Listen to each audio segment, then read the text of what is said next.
Experts from Birmingham University who will tell us about dual double jump. Okay. Well, thanks. It's a pleasure to be able to talk here.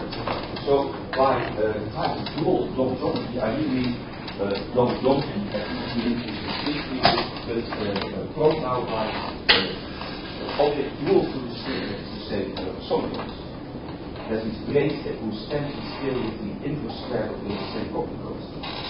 And what I would like to do is first I would like to briefly remind you about why planes distinctly are so important. Then I will first remind you of basic text and techniques concerning the usual geometric strings, also the DFF planes. And then we will get as a prelude to what I really would like to talk about, is the supersonic solenoids and their relation with double geometry, and then I will end with some open issues.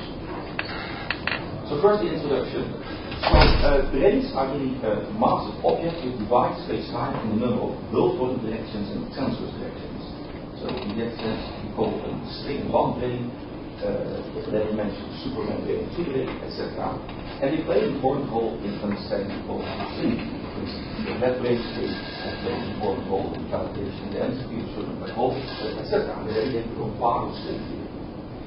And the question I would like to pose this talk is, what can we learn about how many planes there occur in string theory, and by that I really mean with maximal supercharges and their toroidal complications, that's the thing I will discuss today, and by using supergravity as a local approximation to string theory.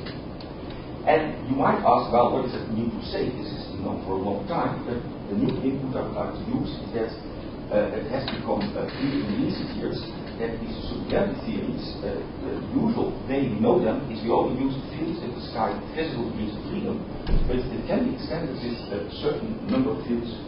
It's not describe physical degrees of freedom, but nevertheless are important when it comes to planes. And we know some of them already.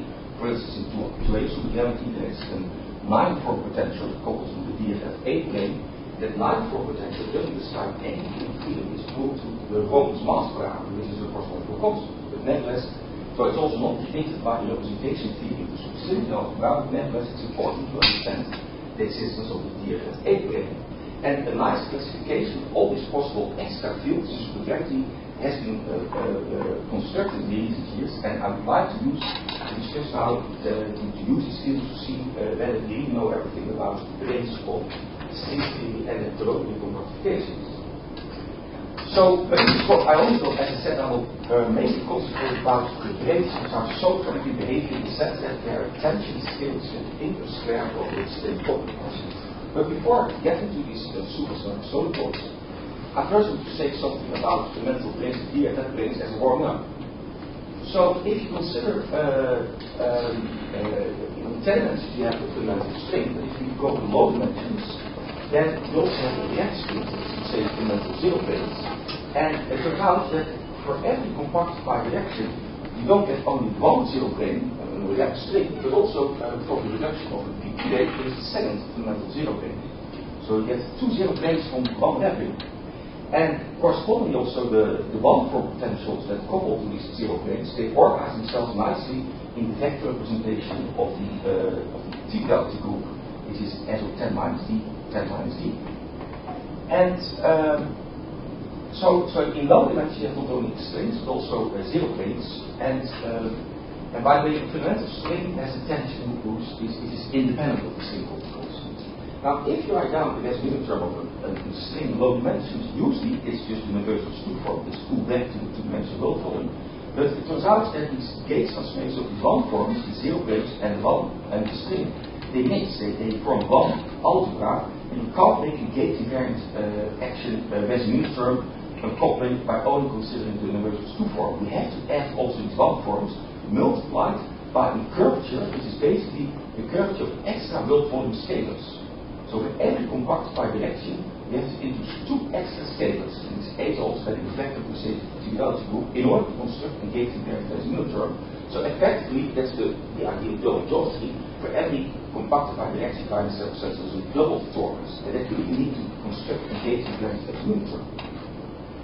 But there's a problem here, because if you now count, you can do that, so we have constructed the gauge invariant Bergshoeff coupling, but there's a problem with counting the double volume degrees of freedom, because in 10 we just have only the embedding scalars, which is 10 minus 2 is 8. But now in less than 10, I have d minus 2 embedding scalars, but these extra scalars needed for double geometry are counted twice times 10 minus d. And that doesn't add up to 8. So I have twice as many extra scalars in line with this double geometry, but to get the right counting, I have to get rid of half of them, and that you can do because on a two-dimensional roll volume, we can impose a self-duality condition on these extra scalars, and then you get back to the right counting, and that's up to 8, and the 8 nicely fits into a supersymmetric multiplex, so that you have in supersymmetric revolving, and we talk about a supersymmetric plane. Now, effectively, this amounts to the following: that if you take now a string in 10 dimensions, then you might say it behaves effectively as an object, which if you wrap it, it gives two zero planes, and that's because of the extra input of the PP ray, and if you unwrap it, it remains the string. It's the undoubled, it remains the string. And if you apply this simple wrapping rule, together with the initial condition that 2A and 2B have only one fundamental string, you exactly build up this T-value representations, a vector of zero planes and a single fundamental string. Because if you unwrap, that means you go here horizontally, you remain a single fundamental string, but each time you wrap, you go diagonally, then this 1 goes to 2, and together with this 2 it is up to 4, and exactly these numbers are exactly the vector representation of T-value. All follows from this effective wrapping rule.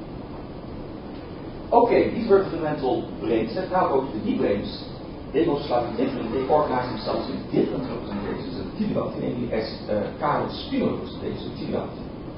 And their residual term has a common with fundamental string that you see in 10 dimensions. The residual term is just this first term and the last term. Forget about the red term. And that's the well-known residual term for D-branes. This F2 is the curvature of the Borneveld vector. This signals the fact that the fundamental string is then to the D-brane. And C is a formal sum of all the harmonic potentials. But again, in low dimensions, the fundamental string, the represent, they mix, these terms are not gated there. You have to add this extra low volume scalars. You have to include this extra red term, and only that combination is gated variance. And I use here kind of a really short application because in low dimensions, the harmonic potentials themselves are spinor representations. So this unified expression works so nicely because I only give you a limited number of representations of T-value, namely fundamental strings, a vector of zero planes, and spinors of D-branes. And there are more potential also spinors. Its gamma matrix is the gamma matrix of the T-value group. But again, I can make a gauge there residue term. I have to introduce that scalars, but that causes a problem with counting degrees of freedom, because in 10 dimensions I have a vector, so count p minus 1 for a D-brane. I have a number of embedded scalars, it adds up to 8 for every DFS B-brane. But in less dimensions, I have a vector, I have embedded scalars, but I have twice too many extra scalars, it doesn't add up to 8. And now I can't impose self-duality because the DFS B-brane is not necessarily a two-dimensional roll volume. But happily enough, the formula itself comes to our help, because you see this is a deceivingly simple formula, but of course it really gives the decimal term for a whole spinor representation of D-branes, and all you have to require is that if you take a single component of that spinor, that only contains half of these extra scalars. And if you use now the special properties of the gamma matrices of the T-duality group, it turns out that indeed, if you go to a specific spinor component, only half of this combination really contributes to these extra scalars. And really, it works, you only have half extra scalars without the need to impose any self-duality. So that's nice. So, and now I want to, and that's, again, the whole organization of D-branes into T-duality representations can be understood by a simple wrapping rule. Now it's simply, if you take a D-brane, you wrap it, it gives a D-brane, a single one. If you unwrap it, it also gives a simple D-brane. In other words, D-branes don't need base or gravitational solutions. They consist of themselves. And if you then start with the initial condition that the 2A has only D-branes with P even, and 2B has D-branes with P odd, you apply this wrapping rule, you exactly build up. So you now, if you go both horizontally and diagonally, you get just one. You build up these numbers, and these are exactly the numbers corresponding to a spinor representation of T-duality, exactly the number of components. So the D-branes don't need gravitational solutions. But now comes the point of my talk. I'm now going to extend my analysis to solitons. As for D-branes, we go with inverse state-formula constant, solitons go with the inverse square state-formula constant. How do they go? First, I consider standard solitons. That has a mean solitons which are supposed to be flat. They have more than two transverse directions. then, again, there's a doubling going on in the sense that if you compactify, then for every compactified direction, you get two solitonic d-4 brains coming from an unlapped solitonic, and it comes from an unlapped solitonic brain, and now there's an extra input from the group's Klein monopole. That's in some sense the dual of the wave. In some sense, these solitons are the electromagnetic duals of the fundamental brains, and in the same way as for the fundamental brains, there was an extra doubling due to the PP wave, here there's an extra doubling due to the group's Klein monopole. And so if you want to have for every fundamental brain an electromagnetic duality solitonic brain, then you need to solve the dual wrapping rule. So this is slightly different from the fundamental brains in the sense that now upon wrapping it's remains undoubled, and if you unwrap it, it's doubled. Because of this extra Klein monopole. So it's a dual wrapping rule. And if you do that, and now the initial condition is that you start with a single solitonic in the very short 5 brain 10 mentioned, you keep this dual wrapping rule, you exactly build up here a singlet of d-4 brains and d-5 brains and a vector representation of d-4 brains. It's exactly the dual statement of having a singlet string and a vector of fundamental zero brains. So this is just a dual statement of fundamental brains. So far so good. But now comes the new input. Because if you now look to the content of superreality, then superreality exists that suggests that there are more p-form potentials that couple to so-called non-standard solitons in the sense that these are solitons with less or even 2 transverse directions, and they are more complicated to define because they're not asymptotically flat. And I will not discuss these solitons in this talk. I will only consider single brains, and I will first try to see whether I can make a gauge as a coupling. If that works, then it suggests that I can make a brain out of it. And well, if you now look to the p-form potentials of supergravity, is organized themselves in duality representations and you decompose them into duality representations times the scaling symmetry, then the scaling symmetry determines whether the p-brain with duality is coupled to a soliton, and then there's a nice organization that we don't only have a singlet and vector of solitons, but if you go to these non-standard solitons, they combine into so-called antisymmetric tensor representations. And it goes up to a point that T-duality can be used to impose a self-duality condition on the antisymmetric tensor representation so that you can split that representation into positive and a negative dual part, and the positive dual part, and these two have a slightly different build volume content. The positive dual part is a vector multiplet, has a build volume content, and the anti-dual part is a tensor multiplet, like the M5 has a build volume content. So that nicely extends here, and this does not happen for the fundamental string, for the fundamental brains, it has only for the solitons.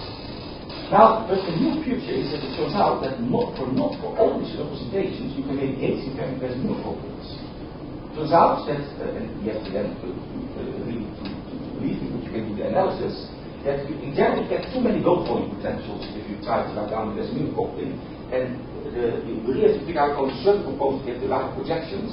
And the rule is that if you have an antisymmetric tensor representation and you use a Lightcomb basis, then which components now are supersymmetric solitons? Well, you take m plus minus n plus minus p plus minus Lightcomb directions, and all requires that m is not equal to n not equal to p.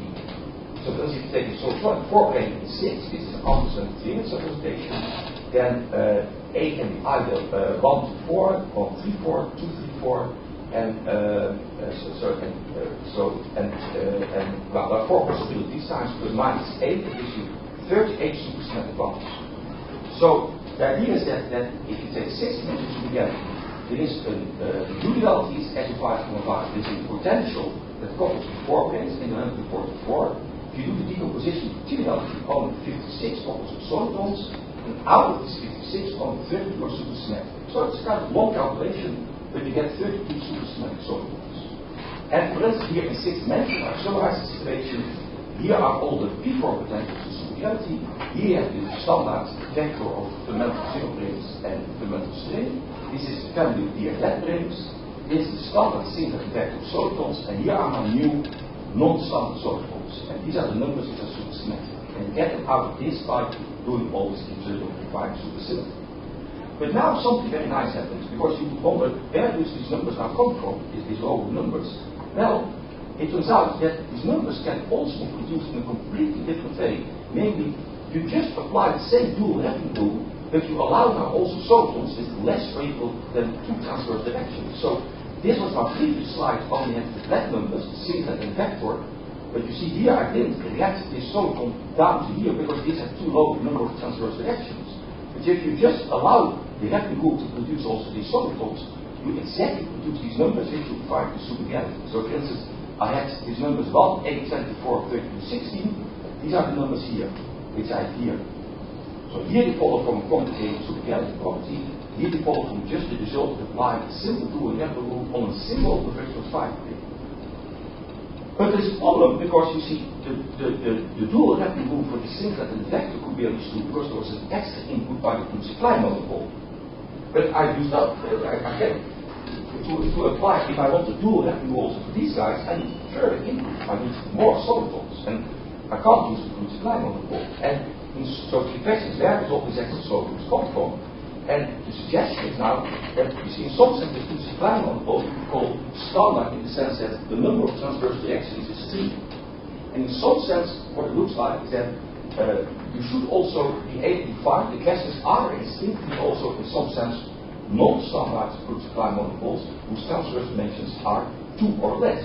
So we can get all the extra solitons, that's just a fact, if you assume that there are generalized supply monopoles in family with 6 null volume and isometry and 4 minus n transverse directions, where n is 0, that is the standard in the Bergshoeff 5 plane, because then that's just there's no isometry direction. N is 1 is the standard group supply monopole, which already is used. But if you then extend in a natural way n is 2, 3, 4, decreasing the number of transverse directions and increasing the number of isometry directions, you exactly get that this dual rectangle works and you reproduce exactly the non-standard solitons predicted by supergalactic calculations. So that's really what I wanted to say in this talk. So the point is that, well, first of all, I should say I only consider here solitonic planes, but there are more planes with low transverse directions and non-determinate quantities, but also they satisfy certain structures which I cannot discuss in this talk. I should say also I only theoretical compactifications and non-relativities Happy rules, etc. They a nice extent also to more realistic compactifications. And so the suggestion is that there are that supergalactic results suggest that there are, in order to realize these nice Happy rules, that there are some other objects in string theory. And well, if this all works, I think it could be interesting because you see, I read now different planes and I really reproduce it with flux compactifications, extra terms from our supersymmetry. The results of our supergalactics have not been so long time ago established, and you wonder, they include, for instance, domain also, that's a typical object with low number of transverse directions, and you wonder whether they could lead to extra possibilities in, let's say, search for the Sitter-Wagner and string theory, etc. So I'm not going to say now this moment, but all I want to say is that the search for brains and the problems of brains is not yet over. I think there's more work to be done. And I think I make the chairman very happy if I end my seminar now. So I'll do that. Thank you very much. Any questions?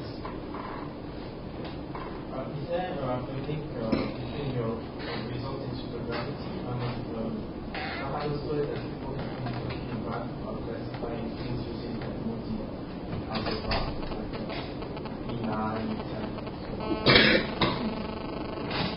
There is a far-away relation in the sense, well, that's a long story, but there is a relation now. Yeah, but that would probably, there is a certain relation.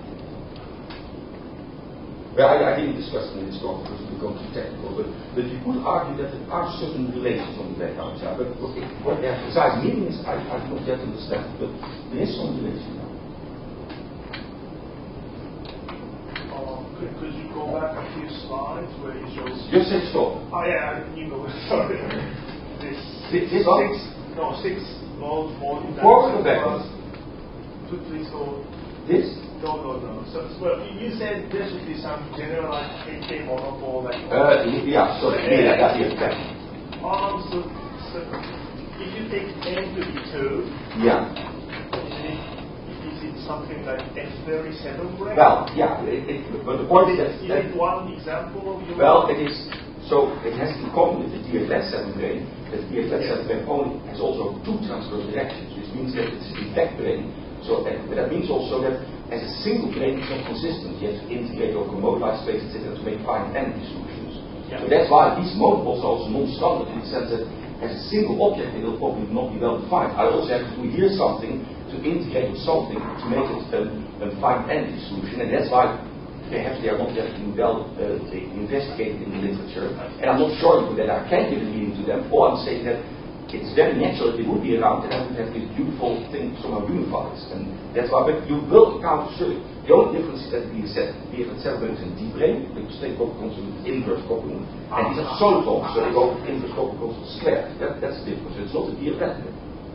So they are probably hard to deal with, but we could think about something to that. Thank you. Okay, so let's thank you, speaker.